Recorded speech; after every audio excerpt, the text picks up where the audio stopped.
Ukraine's foreign minister says his government has called a temporary halt on its, quote, anti-terrorist operations in eastern part of the country.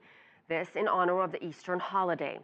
Authorities in Kiev have been struggling to quell growing anti-government sentiment in a number of different cities as armed groups have seized control of regional administrative buildings. CCTV's Roee Ruttenberg has more.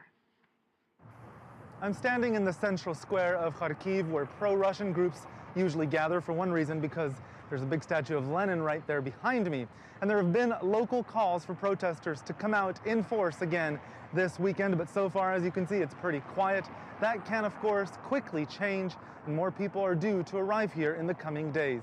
It was, after all, from this square that demonstrators earlier this month laid siege to the regional administrative building just down that way, and the Kharkiv court has just upheld the detention of the 36 people suspected of being involved in that raid.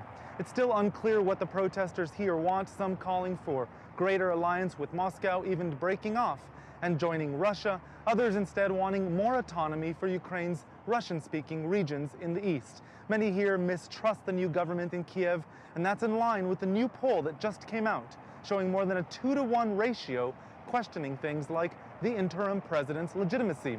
Those numbers, of course, very high here in the east, which was the backbone of support for the ousted president, Viktor Yanukovych. Now, there are rumors that Yanukovych, who is currently in Russia, might try to sneak back into Ukraine to Berdyansk for Easter, and that he's been given assurances by anti-government leaders in Donetsk region that he'd be guaranteed his safety. It's unclear if he'll actually try to do that or not, but the government in Kiev has already warned that he would be arrested upon entry to Ukraine.